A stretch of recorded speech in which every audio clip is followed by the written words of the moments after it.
رب زدني علما رب زدني علما. بسم الله الرحمن الرحيم. إن الحمد لله نحمده ونستعينه ونستغفره ونعوذ بالله من شرور أنفسنا ومن سيئات أعمالنا. من يهده الله فلا مضل له ومن يضلل فلا هادي له. وأشهد أن لا إله إلا الله وحده لا شريك له وأشهد أن محمدا عبده ورسوله. يا أيها الذين آمنوا اتقوا الله حق تقاته ولا تموتن إلا وأنتم مسلمون. يا أيها الناس اتقوا ربكم الذي خلقكم من نفس واحدة وخلق منها زوجها وبث منهما رجالا كثيرا ونساء. واتقوا الله الذي تساءلون به والأرحام إن الله كان عليكم رقيبا. يا أيها الذين آمنوا اتقوا الله وقولوا قولا سديدا يصلح لكم أعمالكم ويغفر لكم ذنوبكم ومن يطع الله ورسوله فقد فاز فوزا عظيما.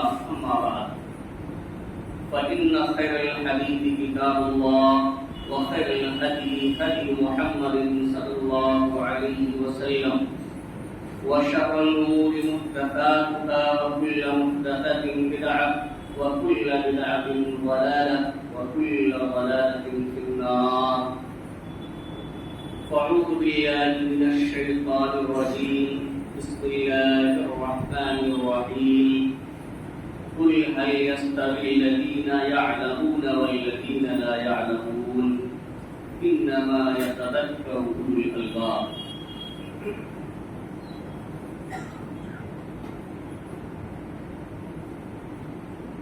معزز سامعین کرام، حاضرین جمعہ، امت مسلمہ کے نوجوان ساتھیوں، عزیز طلباء اور پردہ نشین میری ماں اور بہنوں،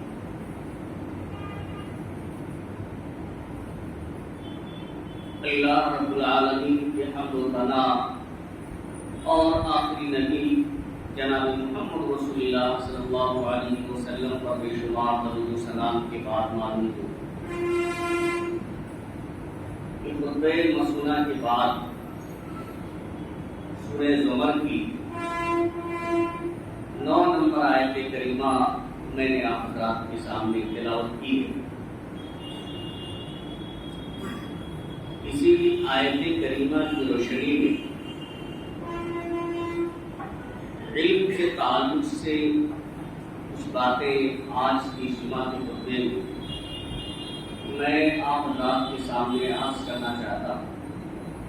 اللہ رب العالمین سے دعا ہے کہ الہ العالمین ہمیں کتاب و سنت کی روشنی میں صحیح بات کہنے اور جمع حق و اس پر عمل کرنے کی توفیق عطا فرمائے.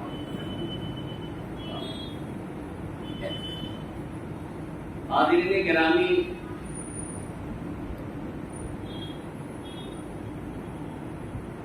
علم حاصل کرنے کا اور دوسروں کو اس کی تعلیم دینے کا بڑا مقام ہے.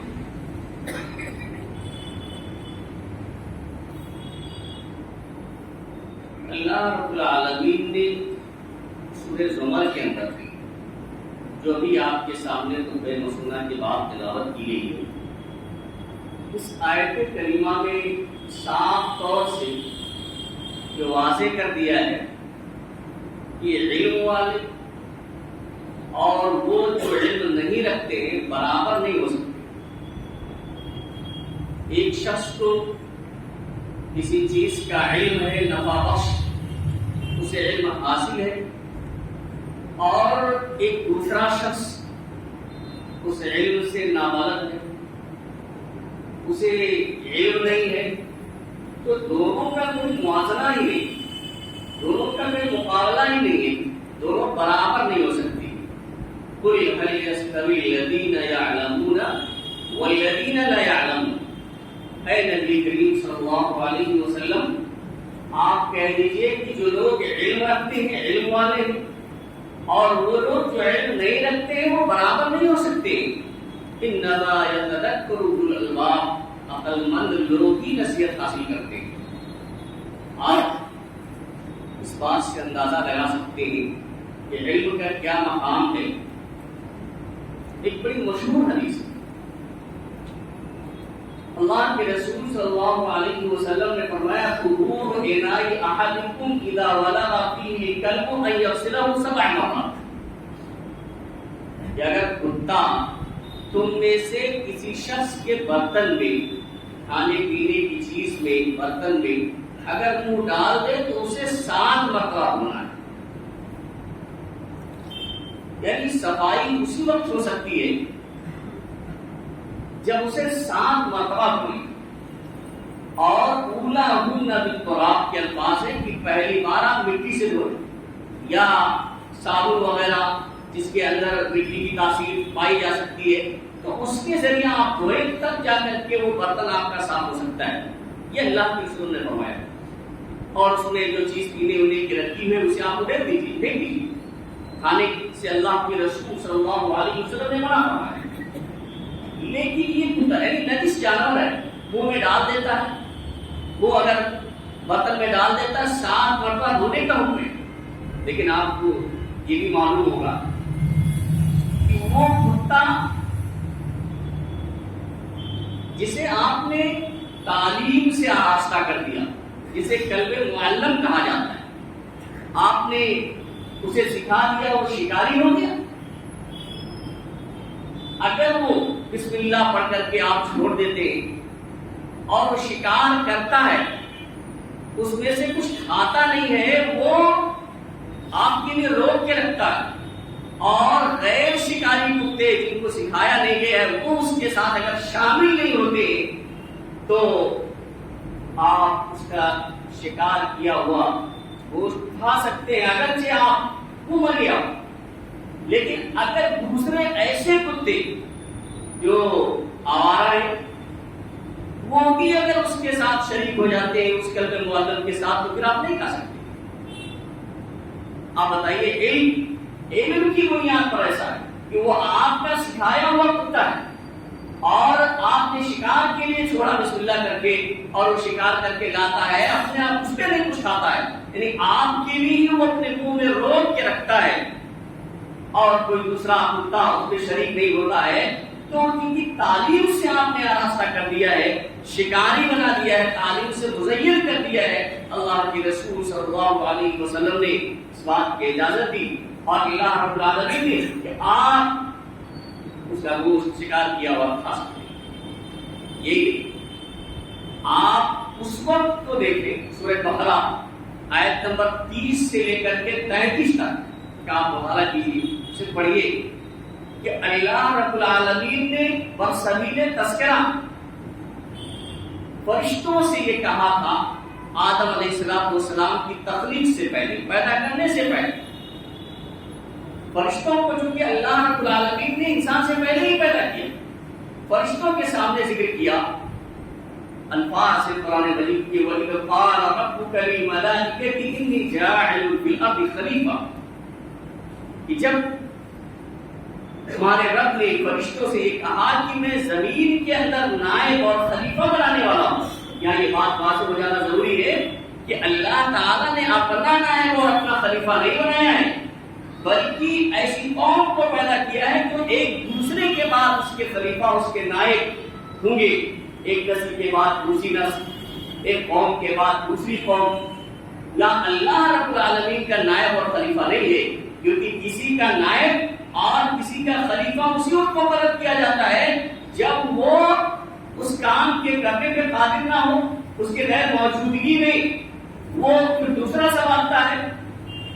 تو اور اللہ رب العالمین ان تمام قسم کے نقائص اور عیوب سے پاک اور کسی خلیفہ کی ضرورت نہیں ہے. تو یہ انسانوں کی ایک دوسرے کے خلیفہ اور نائب مقرر ہوں گے، ایک نسل دوسرے نسل کی. تو اللہ رب العالمین نے اس کا تذکرہ کیا فرشتوں کے سامنے کہ اللہ رب العالمین ایک خلیفہ بنانے والا ہے، یعنی انسان کی تخلیق کرنے والا ہے. تو فرشتوں نے کہا قالوا اتجعل فيها من يفسد فيها ويسفك الدماء، کہ اے میرے پروردگار ایسی مخلوق اور ایسے لوگوں کو آپ پیدا کریں گے جو زمین میں لڑائی جھگڑا کریں گے، خون خرابہ کریں گے. وَنَحْنُ نُسَبِّحُ بِحَمْدِكَ وَنُقَدِّسُ لَكَ، اگر تو اپنی تسبیح و تحلیل کے لیے پیدا کرنا چاہتا ہے، اپنی عبادت کے لیے اس مخلوق کو وجود میں لانا چاہتا ہے، تو اس کے لیے تو ہم نہیں. اور فرشتوں کے بارے میں آپ کو معلوم ہے کہ فرشتے پلک جھپکنے کے برابر بھی اللہ رب العالمین کی نافرمانی نہیں کرتے. تو فرشتوں نے بطور اعتراض یہ نہیں کہا، بلکہ وہ اس مخلوق کی تخلیق کی حکمت معلوم کرنا چاہتے تھے. اور اللہ رب العالمین سے کہا کہ اللہ العالمین اگر تسبیح و تحلیل ہی مقصد ہے، عبادت ہی مقصد ہے، تو اس کے لیے ہم فرشتے تو موجود ہی ہیں. ایسے لوگوں کو تو پیدا کر دے گا جو لڑائی جھگڑا کریں گے، خون خرابہ کریں گے. تو اللہ رب العالمین نے فرمایا قال انی اعلم ما لا تعلمون، وہاں بھی علم کا ذکر کیا اللہ رب العالمین نے کہ جو میں جانتا ہوں تم لوگوں کو اس چیز کا علم نہیں ہے. پھر اس کے بعد اللہ رب العالمین نے آدم علیہ السلام کی تخلیق فرمائی اور فرمایا وعلم آدم الاسماء كلها ثم عرضهم على الملائكة وقال انبئوني باسماء هؤلاء ان كنتم صادقين. اب آپ دیکھیں علم، یہاں دیکھیں فرشتے اللہ رب العالمین کی نوری مخلوق ہے، نور سے پیدا کیے گئے، پلک جھپکنے کے برابر بھی وہ اللہ رب العالمین کی نافرمانی نہیں کرتے. اور انسان کا کیا خاصہ ہے یہ آپ کے سامنے واضح ہے. لیکن اللہ رب العالمین نے آدم علیہ السلام کو وعلم آدم الاسماء كلها، اللہ رب العالمین نے انہیں تعلیم سے مزین کر دیا. تمام چیزوں کے نام، کلہا کے الفاظ ہیں، تمام چیزوں کے نام، جو بھی چیزیں ہیں تمام چیزوں کے نام ان کو سکھلا دیے. اور تعلیم کس کو دی ان چیزوں کی؟ آدم علیہ السلام. اور پھر ان چیزوں کو پیش کس کے سامنے کیا؟ ثم عرضهم على الملائكة وقال انبئوني باسماء هؤلاء ان كنتم صادقين. فرشتوں کے سامنے جن چیزوں کا نام آدم علیہ السلام کو بتایا، ان چیزوں کو پیش فرشتوں کے سامنے کیا اور کہا کہ اگر آپ اپنی بات میں سچے ہیں، آپ صحیح بات کہہ رہے ہیں، تو ان چیزوں کے آپ نام بتا دیجیے. ظاہر سی بات ہے فرشتوں کو اللہ رب العالمین نے ان چیزوں کا نام نہیں سکھلایا تھا، انہیں نہیں بتایا تھا. تو ان لوگوں نے کہا قالوا سبحانك لا علم لنا الا ما علمتنا انك انت العليم الحكيم. کہ اے میرے پروردگار، تیری ذات تمام قسم کے علوم سے پاک، تیری ذات پاک ہے، ہمیں تو اتنا ہی علم ہے جتنا تم نے ہمیں سکھلایا ہے. اس کے بعد اللہ رب العالمین نے آدم علیہ السلام سے کہا قال یا آدم انبئهم باسمائهم فلما انبأهم باسمائهم قال الم اقل لكم اني اعلم غيب السماوات والارض واعلم ما تبدون وما كنتم تكتمون. ظاہر سی بات آدم علیہ السلام نے تو اللہ رب العالمین نے پہلے سے ہی ٹریننگ دے دی تھی، ان کو علم دے دیا تھا، چیزوں کے بارے میں بتا دیا تھا، اس کی کیا فوائد ہیں، تمام چیزیں اللہ رب العالمین نے پہلے ہی سے سکھلا دی. اور جب آدم علیہ السلام سے فرشتوں کے سامنے سوال کیا اور کہا آدم ان لوگوں کو ان چیزوں کے نام بتائیے. آدم علیہ السلام پہلے سے تعلیم یافتہ ہو چکے تھے، انہوں نے تمام چیزوں کے جب نام بتا دیے تب اللہ رب العالمین نے فرمایا دیکھو میں کہتا نہیں تھا کہ میں آسمان و زمین کے غیب کو جانتا ہوں، اور جو چیزیں تم چھپاتے ہو، جن چیزوں کو تم ظاہر کرتے ہو، ان تمام چیزوں کو میں جاننے والا ہوں. آپ پورے واقعے میں یہ غور کریں کہ آدم علیہ السلام کی جو برتری ثابت ہوئی ہے وہ کس بنیاد پر؟ صرف اللہ رب العالمین نے علم کی بنیاد پر یہ برتری ثابت کی کہ وہ انہی چیزوں کا نام فرشتے نہیں بتا سکے، کیونکہ اللہ رب العالمین نے ان کو نہیں سکھلایا، اور انہی چیزوں کا نام آدم علیہ السلام نے بتا دیا. تو آدم علیہ السلام کو جو برتری ثابت ہوئی ہے وہ علم کی بنیاد پر. اور ایک چیز آپ جانتے ہوں گے حضرت سلیمان علیہ السلام سلیمان علیہ السلام کے بارے میں بڑی تفصیل کے ساتھ سورہ نمل کے اندر اللہ رب العالمین نے ذکر کیا ہے. یہ ایسے نبی گزرے ہیں جو بادشاہ بھی تھے اور اللہ رب العالمین نے انہیں ایسی حکومت عطا کی تھی جو کسی کو نہیں عطا کی.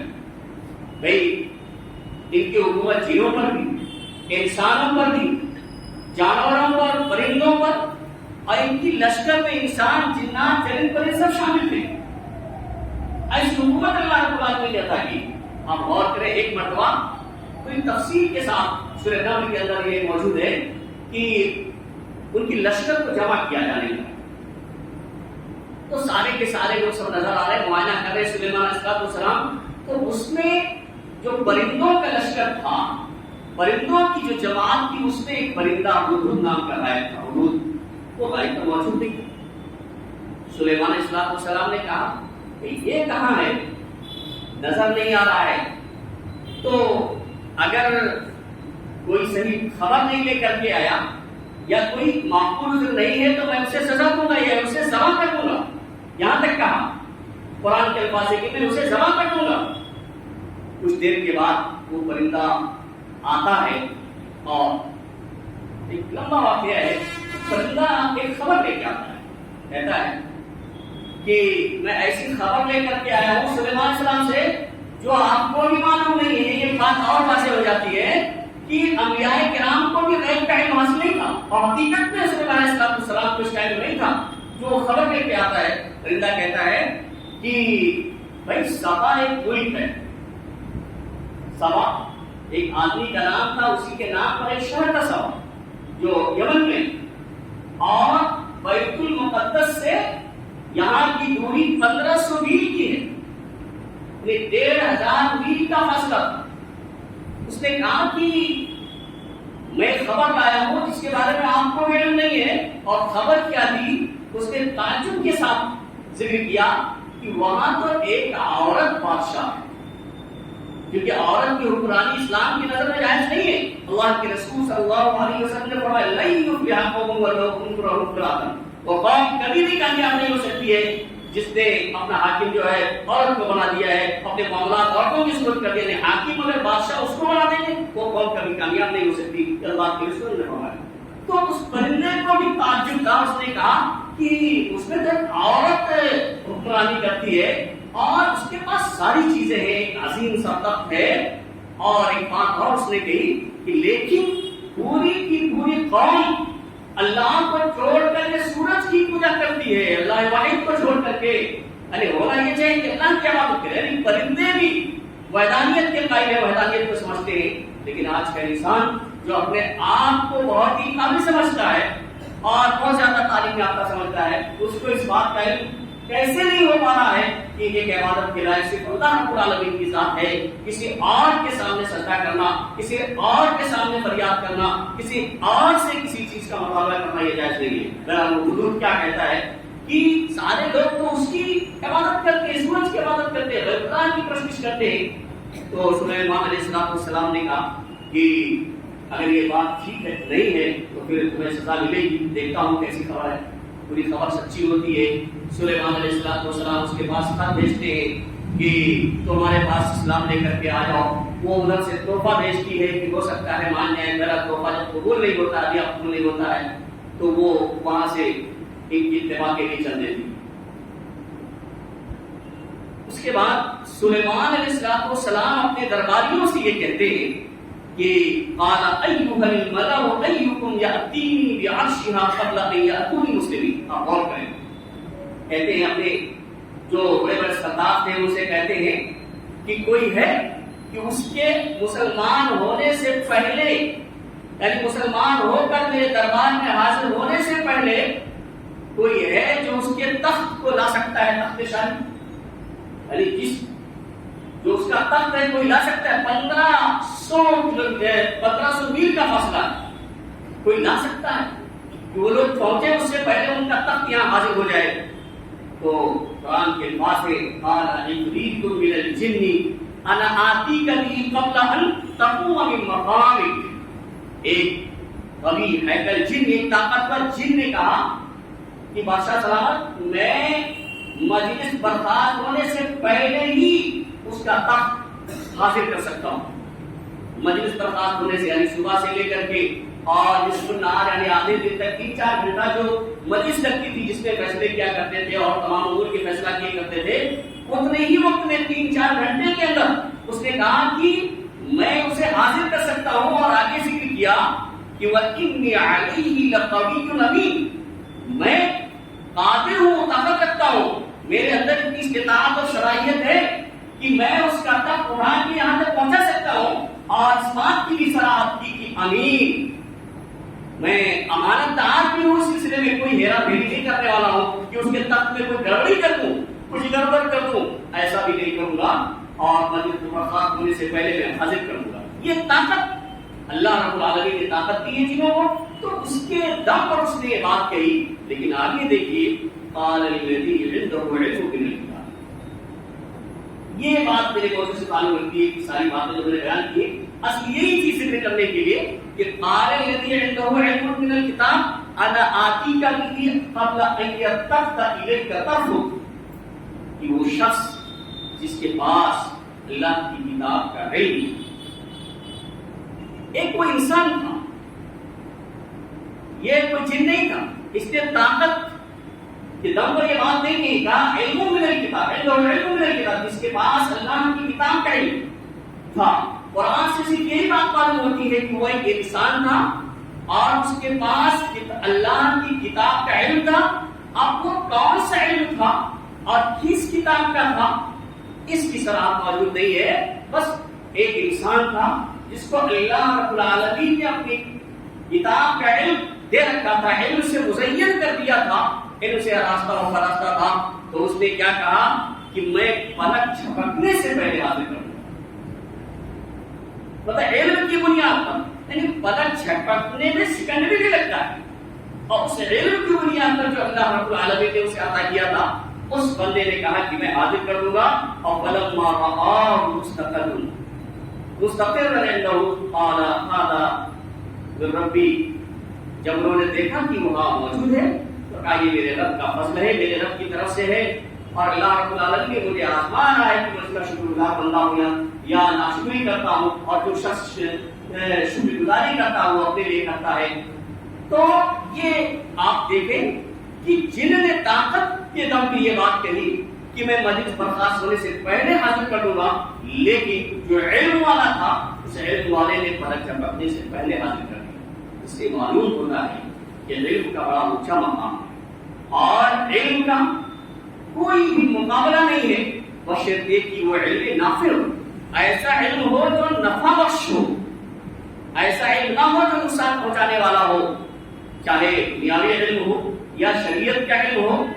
لیکن تمام علوم میں سب سے زیادہ بہتر علم وہ ہے جس کے ساتھ رب کا نام جڑا ہو، جس سے آپ آخرت کو پہچان سکتے ہو. یہ تمام علوم میں سب سے بہتر ہے. آپ اگر پورا مطالعہ کرتے جائیں یوسف علیہ السلام کو آپ دیکھیے کہ بھائی کنویں میں ڈالے گئے، پھر اس کے بعد جیل میں ڈالے گئے، لیکن جیل سے جو رہائی کا سبب بنا تھا وہ صرف علم ہی تھا کہ اللہ رب العالمین نے انہیں تعبیر رویہ کے علم سے سرفراز کر دیا تھا. خواب کی تعبیر وہ بتا دیا کرتے تھے، وہ سبب بنا تھا جیل سے نکلنے کا. اسی طرح سے آخری نبی جناب محمد رسول اللہ صلی اللہ علیہ وسلم جب غار حرا میں عبادت کیا کرتے تھے، اللہ رب العالمین نے جب پہلی وحی جو نازل فرمائی ہے وہ کس چیز کی ہے؟ پہلی وحی سورہ علق کا مطالعہ کیجئے. یہ 5 آیتیں کہ فرشتہ حاضر ہوتا ہے اور عرض کرتا ہے اقرا یا محمد، ہے محمد صلی اللہ علیہ وسلم آپ پڑھیے. آپ صلی اللہ علیہ وسلم کہتے ہیں مانا کی تعلیم میں پڑھا نہیں جاتا، پہلا ہی سبق یہ کیا کہ آپ پڑھیے. اور چونکہ آپ صلی اللہ علیہ وسلم پڑھنا ہی نہیں جانتے تھے تو آپ نے کہا کہ میں تو پڑھنا نہیں جانتا ہوں. زور سے دبایا، کہا پڑھو. پھر آپ نے کہا پڑھنا نہیں جانتے. 3 مرتبہ فرشتے نے دبایا، جبرائیل امین علیہ السلام نے دبایا اور کہا پڑھیے اقرا بسم ربک الذی خلق. آپ اپنے اس رب کے نام سے پڑھیے، اپنے اس رب کے نام سے پڑھیے جس نے تمہیں پیدا کیا ہے. خلق جس نے پیدا کیا ہے، یعنی علم ہو لیکن ایسا علم ہو جس سے ہم اللہ رب العالمین کو پہچان سکیں، اللہ رب العالمین کو پہچان سکیں. شریعت کا جو علم ہے یہ کسی بھی نفع بخش کے علم کی مخالفت نہیں کرتی ہے، بلکہ اگر آپ قرآن کا مطالعہ کریں تو قرآن ان تمام علوم کے حاصل کرنے کی ترغیب دیتا ہے، شریعت ان تمام علوم کے حاصل کرنے کی طرف توجہ دلاتی ہے جو ہمارے لیے، آپ کے لیے، انسانیت کے لیے، آپ کے ہمارے قوم کے فلاح و بہبود کے لیے ضروری ہے، ان تمام کی طرف اشارہ کرتی ہے اسی طرف۔ لیکن صرف انہی میں لے کر کے ایسے علوم سے ہم آشنا رہ جائیں جو دائمی زندگی کی طرف بھی رہنمائی کرتی ہے دنیا کے ساتھ ساتھ، اس سے ہم نامرد رہ جائیں، یہ ہمارے لیے مناسب نہیں ہے۔ تو اللہ رب العالمین نے فرمایا اقرأ بسم ربک الذی خلق، اپنے اس رب کے نام سے پڑھو جس نے تمہیں پیدا کیا ہے، خلق الانسان من علق، اور انسان کو جبے ہوئے خون کے لوٹڑے سے پیدا کیا ہے، اقرأ وربک الاکرم، پڑھتے رہو، تمہارا رب کرم والا ہے۔ اگرچہ آپ پڑھنا نہیں جانتے ہیں لیکن آپ پڑھیے، اللہ رب العالمین درگزر کرنے والا ہے۔ الذی علم بالقلم، جس نے قلم کے ذریعے علم سکھلایا، اور علم الانسان ما لم یعلم، انسان کو تمام چیزیں سکھلائی جو انسان نہیں جانتا تھا۔ یعنی تمام آیات میں قریب قریب علم ہی کا تذکرہ کیا گیا ہے۔ تو حاضرین گرامی، جس شریعت میں یعنی ابتدا سے لے کر کے آدم علیہ السلام کی تخلیق سے لے کر کے اور آخری نبی جناب محمد رسول اللہ صلی اللہ علیہ وسلم کے پر پہلی وہی جس شریعت میں علم ہی کے مطابق نازل ہوئی ہے اور علم کی جگہ جگہ رہنمائی کی گئی ہے، ایسی قوم کا حال یہ ہے کہ ہم نہ دنیا کا علم ہمارے پاس ہے اور نہ دینی کا علم ہے، نہ شرعی علوم سے ہمارا راستہ، نہ شرعی علوم سے ہمارا راستہ، صرف اچھے لباس پہن لینا اور اچھی گاڑیوں میں سفر کر لینا، اچھے مکانات میں رہ لینا، یہی بہت بڑی کامیابی نہیں ہے۔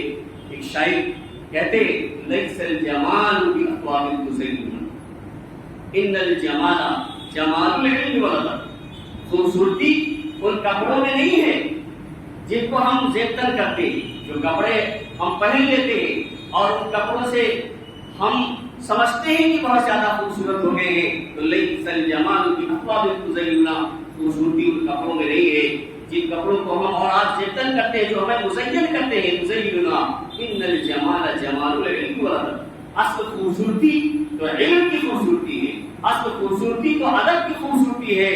لیس الیتیم الذی قد مات والدہ، وہ شخص یتیم نہیں جس کے والد کا انتقال ہو گیا ہو، ان الیتیم یتیم العلم والادب، کہ وہ شخص یتیم ہے، وہ بچہ یتیم ہو گیا جس کے پاس علم نہیں ہے، جو علم نہیں حاصل کر سکا، جو ادب نہیں حاصل کر سکا۔ حقیقت میں اگر ہمارے اندر علم ہے، اللہ کو ہم پہچانتے ہیں، تو تبھی ہمارے اندر خشیت الہی بھی پیدا ہو سکتی ہے، اللہ کا خوف اور اللہ کا تقوی بھی اسی وقت ہمارے اندر پیدا ہو سکتا ہے صحیح معنوں میں، جب ہمیں اللہ کے بارے میں علم ہوگا۔ اللہ رب العالمین نے سورہ فاتر کے اندر ارشاد فرمایا انما یخشی اللہ من عباده العلماء، اللہ سے علماء ہی ڈرتے ہیں۔ ظاہر سی بات ہے جس کے بارے میں آپ کو علم ہی نہیں ہوگا، بھئی آج اگر آپ کے بارے میں آپ کو معلوم نہیں ہے کہ آج جلا دے گی تو ہم سے چھوڑیے، اگر معلوم ہے کہ نقصان پہنچا رہی ہے کوئی بھی چیز تو اس سے آدمی دور رہے۔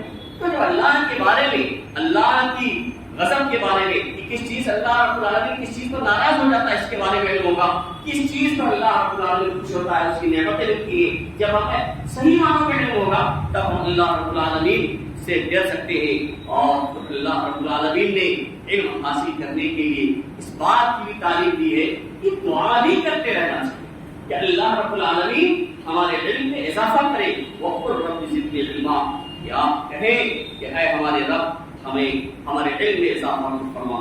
تو بہرحال یہ مطلق علم اور ساتھ میں کچھ خصوصیت کے ساتھ میں نے یہ بات ذکر کی کہ ایسا علم حاصل ہو جو نفع بخش ہو اور اس کے ساتھ اللہ رب العالمین کو ہم پہچان سکیں، اس کی سخت ضرورت ہے اور اس کی شریعت اسلام میں بڑی اہمیت ہے، بلکہ تمام اعمال مرنے کے بعد منقطع ہو جاتے ہیں، لیکن جو 3 اعمال کا جو بدلہ اور اس کا صلہ اور اجر و ثواب ملتا رہتا ہے، انہی اعمال میں سے ایک عمل علم بھی ہے کہ انسان اگر علم چھوڑ کے جاتا ہے، چاہے اپنے شاگردوں کو چھوڑ دے، چاہے کوئی کتاب لکھ کے چھوڑ دے یا کس طرح سے، تو اس کا اجر و ثواب قیامت تک ملتا رہتا ہے۔